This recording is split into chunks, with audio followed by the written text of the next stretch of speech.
everybody, Scott Carson, and I am back with my part 2 of my Hawaiian marinade on my pork tenderloin today. Now, it's been marinating for a while, but as a quick recap, if you watched the previous video, you saw me pull out our pork tenderloin, and tenderloin's a thinner cut of meat, a more tender piece of the loin than your traditional pork loin, which is obviously a little bit bigger. Pork tenderloin is a little bit lighter. The one thing that you have that's a little troubling with pork tenderloin is that one end is larger than the smaller end. You may end up overcooking some of the smaller ends of it, but that's okay. It's going to taste good, maybe trying to burn ends or some other things like that. But anyway, as I went through my previous video about the marinade, we used some rum in there. We got some crushed pineapple and pineapple juice. We want to get those good flavors with some ponzu. And then, of course, we've got some Dr. Pepper and put it soft with meat a little bit and nice marinade. Remember, you can have this in for an hour or up to 3 days. My marinade's been sitting in there for 36 hours roughly now. So I just kind of want to show it to you. I'll pull this out. Kind of look at this. Voila. This is the, actually for me, it's asked me the briner bucket. This comes the big, the medium, and the small. This is small, perfect for pork tenderloins, steaks, chicken wings, quail, chicken thighs, whatever you like to do. I really like to use it. But anyway, if you flip it open, now you see that the meat is a different kind of color to it. It's absorbed a lot of it. It's no longer red. It's got this nice brown tint to it, which means it's taking on some of the good marinade. So let me pull this out here. Let it run off a little bit of the excess here. Yeah, tenderloin. Yes. Okay. So throw that one on there, and then the second one in here. All right. Drip it off. Thank you for all those guys that left comments. I appreciate it, to everybody out there. If you want to, you can cut off a little bit of the fat. I don't want to leave it on because it's going to add some of that flavor. It's going to end up cooking off for the most part. You're going to leave that marinade there because you may want to use it to maybe marinate a little bit, but I don't think you really need it once it goes on the grill. I like to throw more, basically, salt, pepper, and garlic on it. Garlic salt, which I use quite a bit to cover it and then flip it. People say, well, wouldn't you use a binder? I wouldn't really use a binder that much because you're not going to be on long enough for really a good crust like you would in a brisket. You want some flavor to it, of course, but salt, pepper, chili peppers are good if you like a little kick to it. But what we're going to do with this is it's a pretty easy afternoon grill. I've got the pellet grill outside. It's at 225. It'll cook for 2.5 to 3 hours. You want an internal temperature of 145 and pull the meat off and let it rest for a few minutes. So we're going to toss some of this on here real fast on one side. Now, what am I using? This is actually Steph found this. It's actually a really good old jalapeno, red jalapeno garlic. It's Kinder's seasoning. It's actually been really good on. We actually got this by putting on pizza one day at Sam's. They were putting on pizza. I was like, oh, let's try it. But it's been great on steaks. I like to throw a good heavy cut. Now, I'm the only one that's eating this in my household, unfortunately.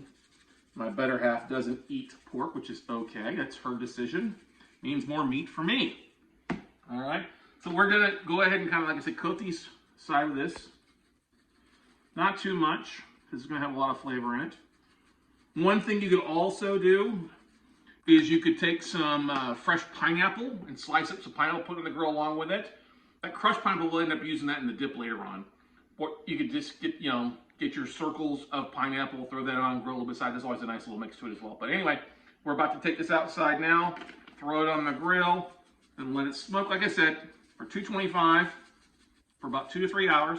So it'll be ready for dinner. We'll make a nice, really great little sauce to go along, a really simple sauce that you'll love. But let's go throw this on the grill. All right, we're in front of my pellet griller here. I have a Smokehouse blend pellet that I use.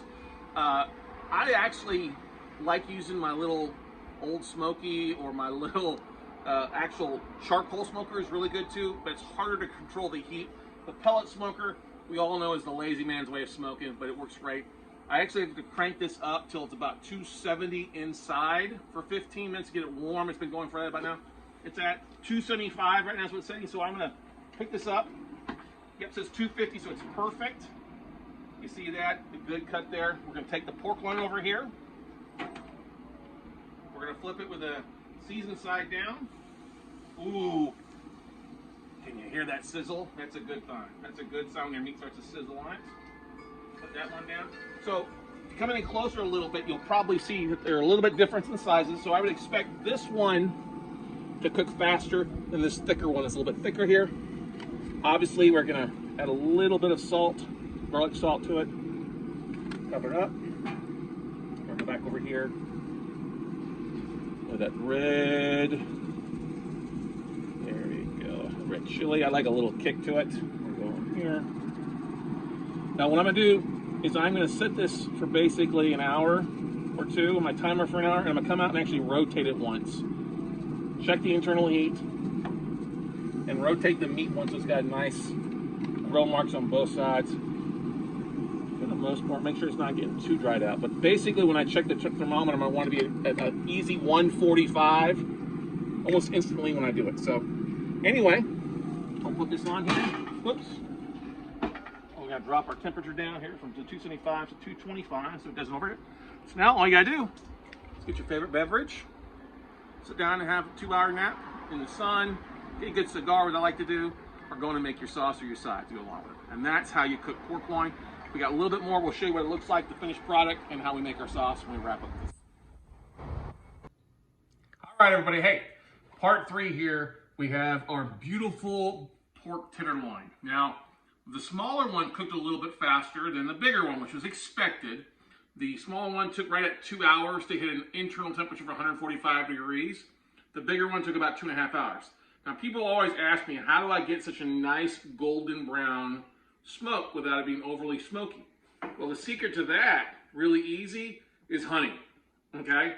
And if you don't like the jalapeno, not the jalapeno, but the Hawaiian flavor, you want something a little more traditional pork, honey is a great binder, and one of the things I like to do about 30 minutes before I pull the meat, especially at the 1 hour checkpoint of checking the internal temperature, I like to take honey and drizzle it over a little bit and a little light salt of garlic salt. Or if you like something a little spicy, a little kick to it, you can always use this hot honey aspect of things too. And hot honey, I came across is actually in Orlando. I know for folks in like Memphis and things like that, we went out to dinner one time. It's a place downtown Disney, and they had a hot honey, which is basically half honey and half like a hot sauce, like a wing sauce mixed together. Really, really good. It's just a little southern thing. And I found this hot honey, actually this weekend we were over at Home Goods Walker. I was like, oh, that would be great on pork, would be great on other things. So if you like a little kick, hot honey, got a little sweet glaze, honey makes a really good stuff. So what we're gonna do real fast here is we're gonna just wrap these and literally let them sit here for a little bit, rest for a few minutes. So they finish cooking. Ooh, that's a little warm still. All right. Over here. Oh my God, that's good already. Do that. Wrap that. Cover them up. For the most part, I could use a little bit more. Don't really need to cover them all the way. Just something to let them rest a little bit. So we'll put them right there. Off the side. Man. All right. So we're gonna make our sauce. We're gonna make our sauce, and you can do it a couple different ways. If you like a sweeter sauce, you can use some of this hot honey. For Hawaiian sauce, we're gonna use the crushed pineapple that we didn't use in the marinade a day and a half ago. If you like something a little saltier, a little mustardy, obviously Boar's Head is a really good spicy mustard. I've also seen people take, where they just take sour cream and straight up horseradish. That's really good too. I've done that before. I didn't have any horseradish for this, so that's why I decided to go with the Hawaiian flavor district. So it's really easy. Boom. One of the great things about sauces is it's really easy to do. You can use a yum yum sauce. You can do a lot with pork loin. Easy aspect to do. So we're gonna take our sour cream. I have the big one. If you don't have the big one, an 8-ounce one is fine, which is what I would probably use because that's a lot of sauce. So put that in there. And you kind of spool it up here. So just sour cream and a regular sour cream. And then I'll put that right there. Pineapple. Okay, let me get a different spoon for that. Now, you can overpower this pretty easy. So what I do is start and just kind of add pineapple. I always start with 2, maybe 3 tablespoons to 8 ounces. You want to add some salt and pepper. garlic salt.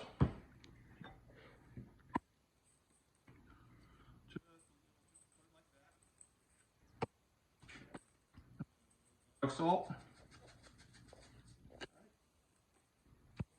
You can put Worcestershire sauce in it, but I like a little bit of that citrusy aspect to go along with it, so I'm going to add some ponzu sauce to it. Just about probably 2 tablespoons. Come back and whisk it.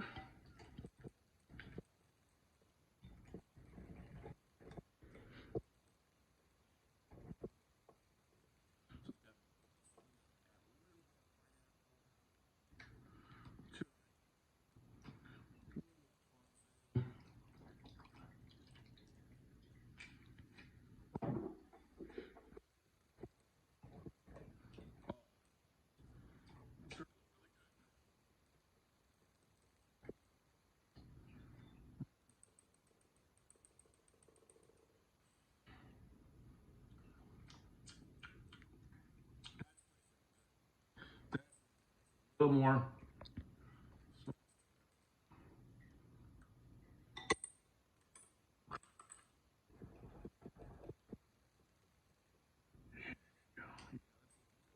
All right.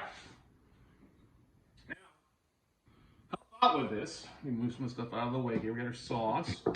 We have our 2 different pork tenderloins over there. The smaller one has been resting a little bit longer than the bigger one, so we're going to use that one.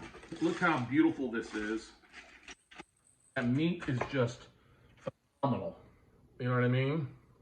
Now, obviously the test. What's it look like on the inside? Take a knife. Middle.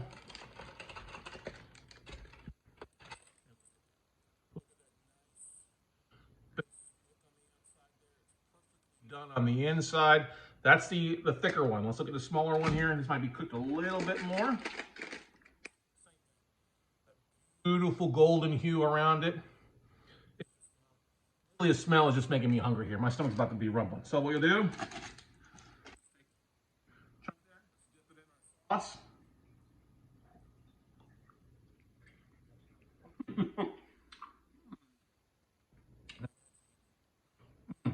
That's really good. You could add a little bit of mustard to it if you want to, a little horseradish, like a little kick to it. It's a little, not as tender as the middle, obviously, but damn.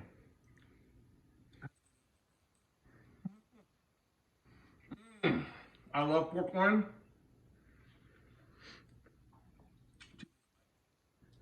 Always told me not to eat or not to talk with my mouth full.